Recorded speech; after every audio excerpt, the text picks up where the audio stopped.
Owing to the collapse of the economy, pension schemes, health schemes for civil servants have been failing.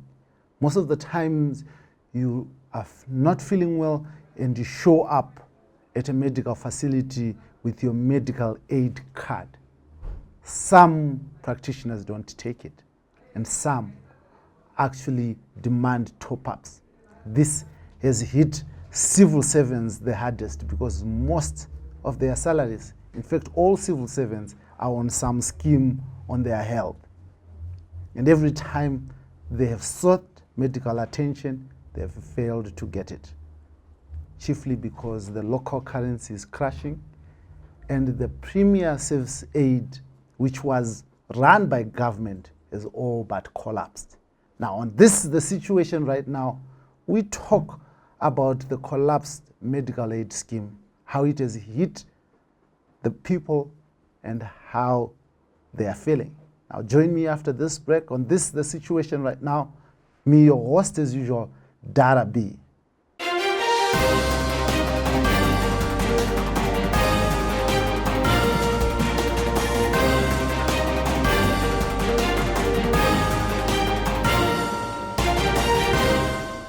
Welcome back to this, the situation right now, with me, your host as usual, Dara B, and we're talking about medical aid schemes that are collapsing in Zimbabwe, medical aid cards that are not fit for purpose.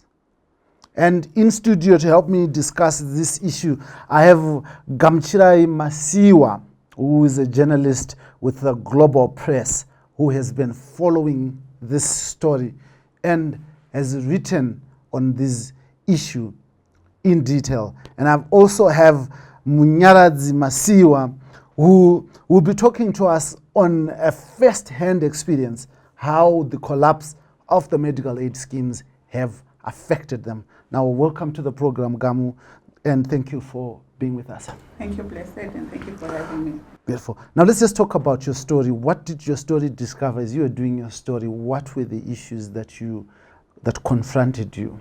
Okay, so while I was doing the story, I had conversations with civil servants who are on this plan, and particularly the one that I spoke to was one called Robbie. He had an accident in January, and he was confronted with the situation when he wanted to use his medical aid. And when he went for treatment at a local hospital, the public hospital didn't really give him the service that he wanted. And the family decided to take him to a private health facility.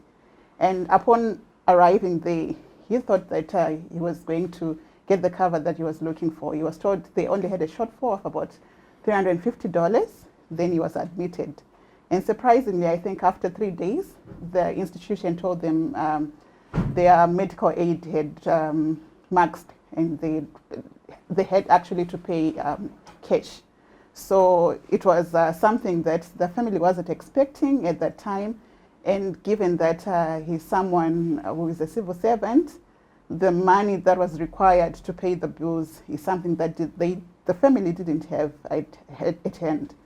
So Robbie here, 51 years old, has been paying medical aid from 1997. Yes. And being involved in a car accident, his medical aid could not sustain his stay in hospital for just 3 days, and they had to pay an extra 1,350 United States dollars, and they in RTGS. Yeah. I want to come to you, Munyaradzi. I mean, on a first-hand experience, let's talk about how the medical aid cover that you were promised was supposed to work. What did they say it was supposed to do? Okay, thank you so much. When we entered into an agreement or a contract with PSMAS, the agreement was that this medical aid cover was going to sustain us when we enter into health problems without paying any extra fee. So we had a chance to add dependence on that medical scheme. And deductions were coming are still coming, in fact, on our pay slips, which shows that we are still in that initial agreement where when we have problems in health with regards to us, the members or our dependents, we need to get a medical facility without paying any extra cost. We never agreed on payment of extra cost that they call a shortfall. And do you understand how these shortfalls arise? We don't understand, because when you have shortfalls to pay or to access painkillers, you won't understand what is happening. When you have shortfall for consultation, that alone is a signal that a lot of things are not proper, are not being run as per agreement, because initially from our agreement we're supposed to have access to medical practitioners without paying consultation fees. So that basic requirement of that basic issues that require us to pay shortfalls is a sign that indeed a PSMAS has collapsed. Do you feel robbed? Do you feel as if you were robbed? Yes, true. We were robbed. We are robbed financially. We are even robbed psychologically, because right now, as you sit at home, you don't feel that you are covered health-wise.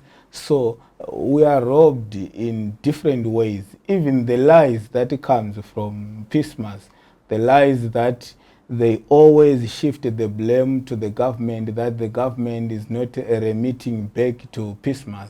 But at some point, when one representative of PSMAS was cornered, he even went on to admit that no, the government does not owe us anything. So it came to us as shocking that if we have this scenario where some members of the PSMAS board are admitting that no, the government does not owe us anything, it means that we are enclosed in a cloud of lies.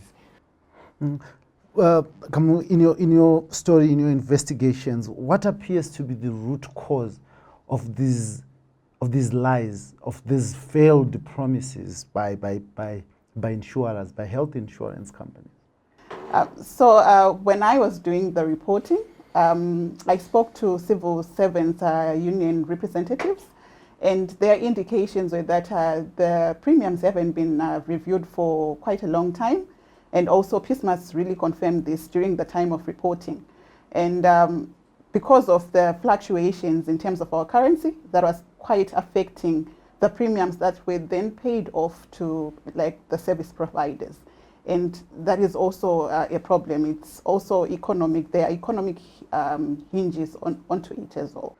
But did you believe this, given that PSMAS is the one that made news for paying its directors so handsomely that we were to learn that one Cuthbert Due, who was at the head of PSMAS, was pocketing over $500,000 in salaries and perks per month? We also had to learn that board of directors, we included at that time even presidential spokesperson George Charamba, was pocketing amazing sums of money, huge sums of money. And now those who were contributing to it are failing to get service. So I wouldn't really give a perspective not based on facts, but given the audit that was done by government, which indicated that the organization was losing around 60 million from mismanagement, that's a sign to show there is something that was happening behind closed doors, and hopefully those people will be brought to book, and civil servants will stand to benefit from their premiums and the money that they contribute. Mnyaradzi, from what Gami is saying, the Auditor General's report, is very clear. Mismanagement at the center of PSMAS. As a person who has got a family, who's got children, if you would sit down with these directors, what would you tell them? Yeah, Um, Obviously, heads must roll. Obviously, some or most of them must resign. And also, I think it's a high time I could tell them that it's a high time civil servants have their own way of managing their contributions towards health facilities. Because if we look at it closely, our problems didn't start now when the economy is on its knees, but our problems started way back, even when we were contributing US dollars to the PSMAS. We had problems. They only worsened around 2018, 2019, up to now. They only worsened, but we had these problems previously. So mismanagement is a clear sign of a clear sign that we are not getting Yeah. Now let's talk about the impact of this mismanagement to you in terms of your health and to your children, your family. Have you been affected so far, or it's just the money that you've lost? Yes, true. We've been affected in different ways. We can't access health facilities. Now we have resorted to street medical things like herbs which are not tested. We now resort to medical pills which we just access in the streets. We just buy them in the street. We are not sure of their expiry date.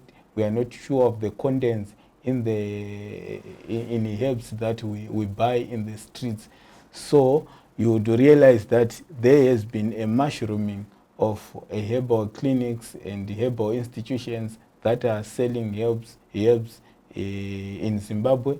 It is due to the collapse. The collapse of PSMAS is contributing to that, because civil servants have resorted to buying herbs in the street. Do you regret signing up for this medical aid with PSMAS? Indeed. Every day we regret, because, for example, myself, I have been contributing to PSMAS. It's now close to 12 years, but You could have bought a car. Yes, it's true, from the savings. Yeah. Amazing. And now you've got nothing to it? True. There's nothing to show. When you want to access medical facilities, you have to resort to private clinics if you have. But now, as a civil servant, you can't access private clinics. Your money that you've been contributing for the past 12 years has been used to build private clinics that you can't afford. Is that not it? That's very true. From the scam that is happening and from all the mismanagement. Gamu, he calls it a scam.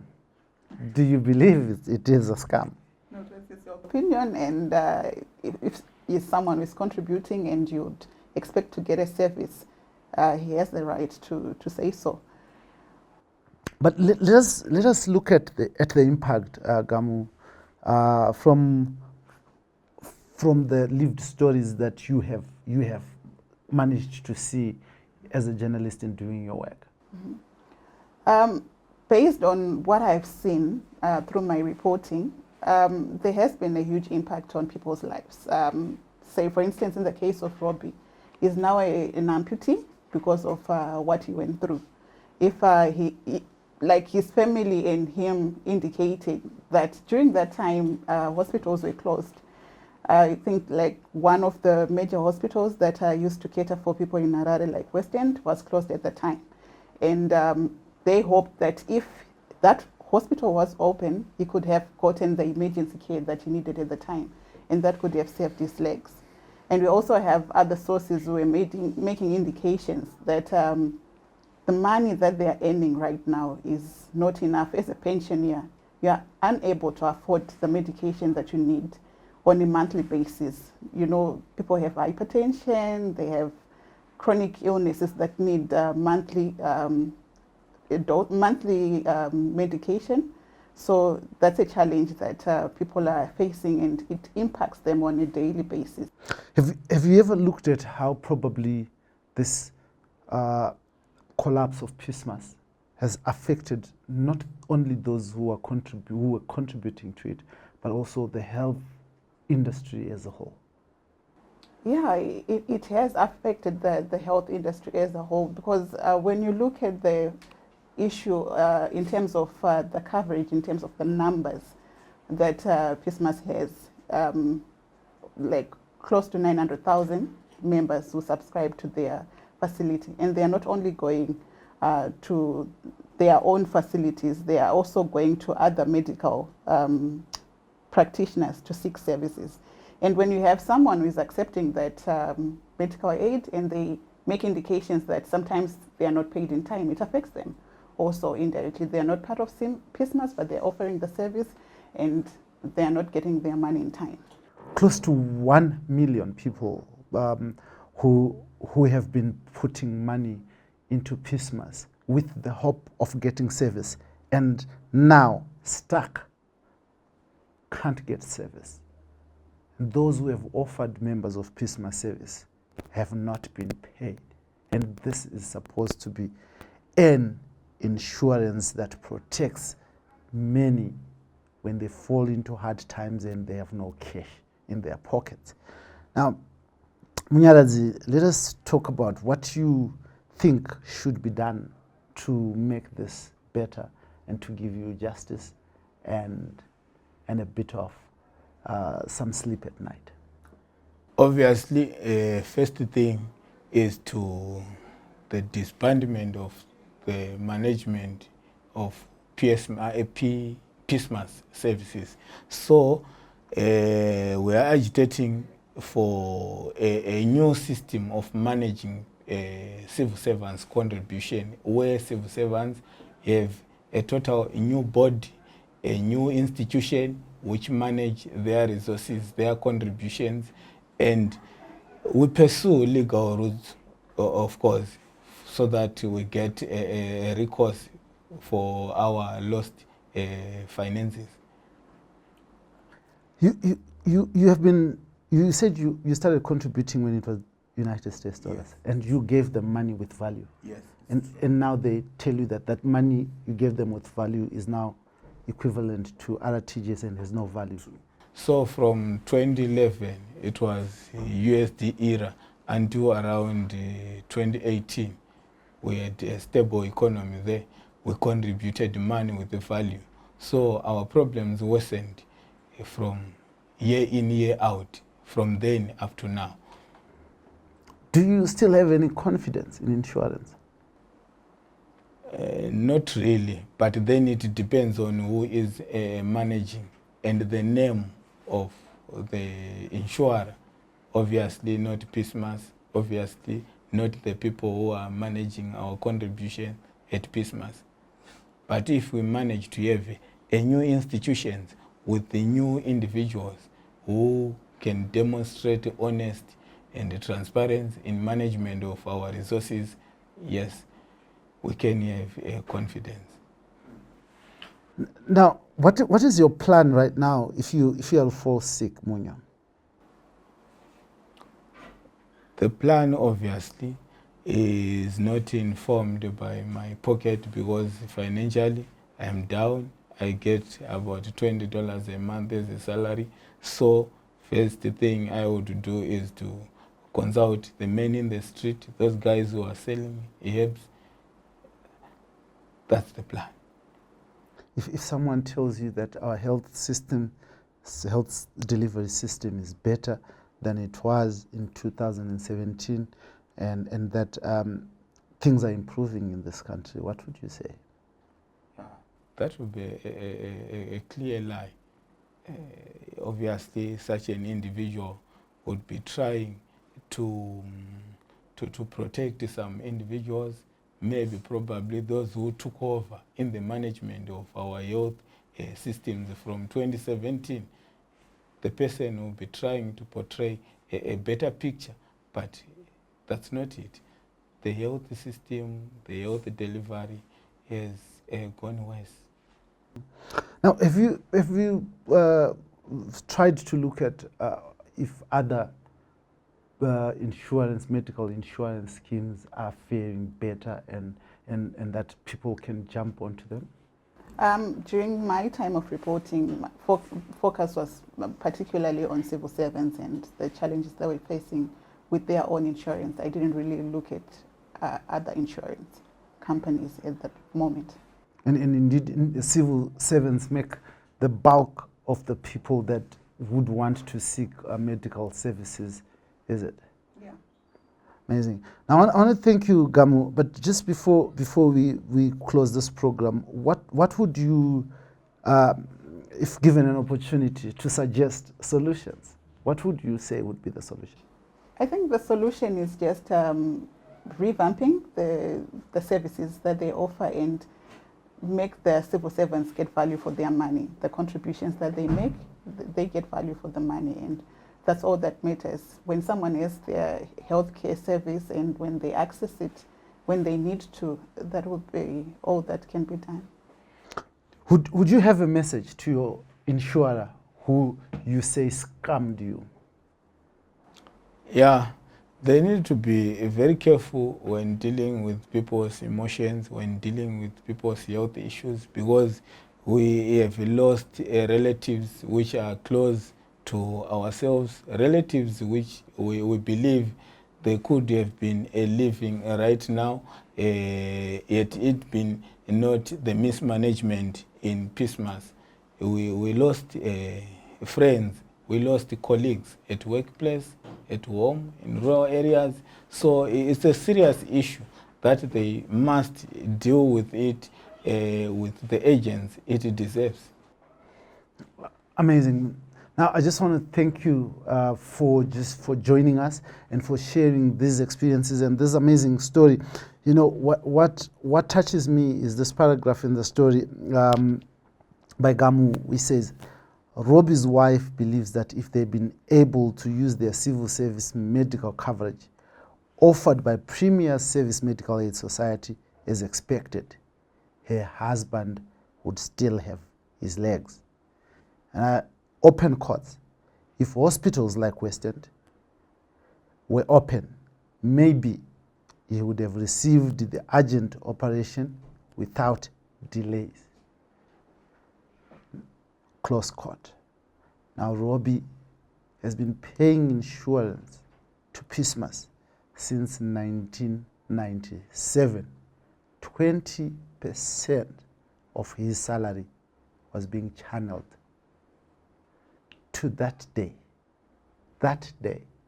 where when he needed medical services, he would get it. He would get the best, and it would save his life and save his legs. But because of alleged mismanagement documented by the Auditor General's report and also seen in the collapse of the Premier Aid Society, Robbie was failed, and his family had to lose life savings. Sorry, it's painful. Had to lose his life savings to try and save his life. Sitting there in those offices, decorated, plush sofas, top of the range SUV vehicles, bought out of other people's sweat and blood. Contributions over years. Management from PSMAS must care, must be moved, must make things right. Now this will always be the situation right now with me, your host as usual, Dara Blessed Mtlang, on this very sad note. Join us in our next programming. I thank you.